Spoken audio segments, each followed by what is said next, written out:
Halo sahabat Grebek Misteri, terima kasih telah mampir di channel ini. Terus dukung dan support kami dengan cara menekan tombol subscribe dan lonceng karena kalian telah mensupport channel ini. Salam Grebek Misteri. Oke, Assalamualaikum warahmatullahi wabarakatuh. Kembali dengan kami Grebek Misteri, saya Dedi dan Saya Harif. jadi kita di sini untuk membahas beberapa video yang kemarin pembakaran rumah dan Penghanyutan. pembersihan pusaka ya, Iya. pusaka yang telah dapat di rumah. Jadi sebelum kita bincang-bincang, waktu pembakaran itu hari pertama itu dilakukan oleh Arif sendiri ya. Iya. Jadi bersama Maman Firman juga. Firman ada tuh sebagai kameramen. Nah, itu di belakang kamera. Membantu kemarin.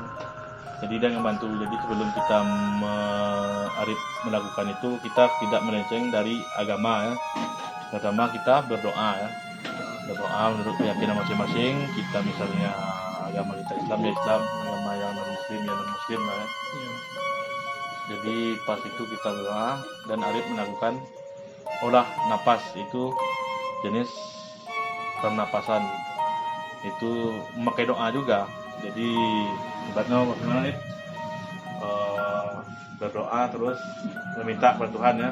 Iya. Jadi ketika kita bicarakan pengalaman Arif melakukan pernapasan itu. Jadi gimana Arif ketika melakukan pernapasan? Jadi sebelum pernapasan itu bang, Iya. rasanya itu telinga itu panas gitu bang. Jadi kepala itu rasanya diapit gitu, kayak orang gininya dipegang gitu bang, ditekan gitu kepala, tapi bagian kepala gitu bang. Cuman di ujung pernapasan itu hilang rasa yang ditekan gitu. Iya. Jadi ketika dilakukan pernapasan itu, energi yang ada di rumah tersebut itu bereaksi. Ibaratnya ketika rumah itu, anggaplah rumah itu kan bekas pernah dibikin oleh diobati guna-guna ya, diguna-guna dikirimin agar di rumah itu sering yang tidak tenang ya, Iya. tidak tenang dan gelisah ya. Jadi setiap misalnya ada kumpul keluarga itu Sebentar aja sebentar ya. terus ibaratnya nggak nyaman lagi di rumah tuh, dibuatnya nyaman gitu. Jadi teman-teman semuanya, kita ini podcast ini bicara ya, obrolan santai itu di pinggir jalan. Jadi kalau misalnya ada kendaraan atau apa tuh, yang penting teman-teman semua bisa mendengar apa yang kita bahas ini ya. Jadi sebelum kita lanjut obrolan kita, jangan lupa dulu subscribe ya. Jadi pas kita kembali ke topik, pas pembakaran pertama itu menggunakan media garam ya, karena Di ruangan tempat pernapasan itu pengap rasanya bang, Iya. panas terus pengap. Jadi ketika Arif melakukan pernapasan itu, satu titik itu energi yang baik positif negatif itu berkumpul di area Arif itu. Jadi lokasi tempat pernapasan itu, kamar itu. Maka kamar itu menjadi pengap ya. Iya bang. Jadi apa itu istilahnya itu ya? Energi lah. Jadi Arif menyaring positif negatif itu masih di luar. Jadi ketika berkumpul, yang positif sudah diambil, terus medianya kita menggunakan garam ya. Iya garam. Jadi mengapa harus menggunakan media garam? Karena garam itu mengandung bahasa itu. Jadi bisa untuk menetralisir lah, misalnya kayak kita pergi ke hutan atau yang hobi petualang itu, mendaki itu, yang diletakin agar tidak dimasuki binatang antisipasi itu. Maka kita melakukan media garam. Mengapa media garam juga? Media garam itu kita kan yakin kan menggunakan garam. Ada juga loh yang saya lihat dulu pernah menggunakan media beras juga pembakaran, dan juga ada air. Jadi di sini ada dua loh,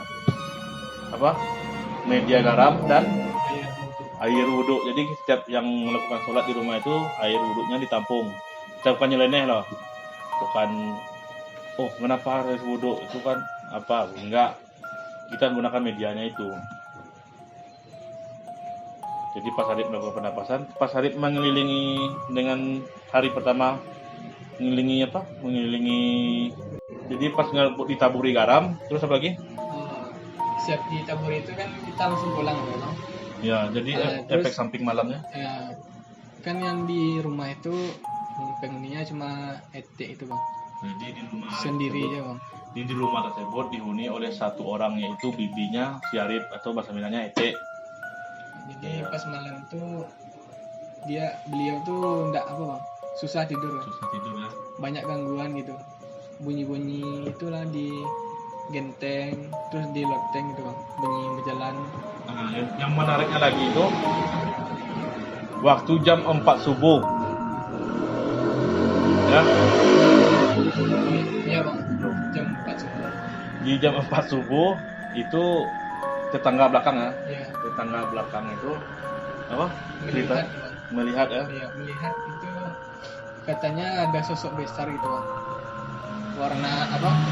Sosok besar tuh hitam, terus menyerupai ular gitu bang. Jadi yang masyarakat samping rumah tuh arah belakang gitu kan, bilang sama bibi saya gitu bang, kalau nanti kalau pergi belakang nggak usah katanya, karena di situ tadi subuh jam 4 melihat itu sosok ular gitu. Jadi sosok ular tuh dari rumah terus meloncat gitu keluar bang. Berarti proses pemagaran malam hari itu jam 11 ya. Iya, kita Terus selesai kita kan jam 11 itu. 11 kan pemagaran. Jadi pas malam jam 2 itu bibinya Harip ini tidak bisa tidur karena banyaknya interaksi yang terjadi di rumah tersebut gitu. Iya bang. Jadi pas paginya jam 4 itu ditemukanlah orang keluar rumah ya, Iya. hitam seperti ular ya. Iya, besar itu bang. Hitam seperti ular seperti ular. Berarti Itu kan yang ngomong itu sama bibi tuh tetangga gitu bang, yang melihat gitu kan. jadi bukan bibinya, berarti tetangga yang kelihatan keluar dari arah belakang rumah Harip dan membicarakannya ke Bibi gitu. bibi si Harip. Terus bibi tuh bicara sama saya gitu. Jadi pas hari ketiganya Lagi bang, pas jam 12 siang gitu bang, jam 12 siang. ada di sudut rumah bagian depan itu kan ada karpet 2 buah bang. Jadi karpet tuh sandarnya miring gitu bang. Nah kalau misalnya jatuh itu kena angin, kena apalah nggak mungkin lah bang. Iya. Tapi jatuhnya tuh sebelum dia jatuh bang, jadi bunyi-bunyi itu bang, ada yang kerasa kusuk itu di sudut bang.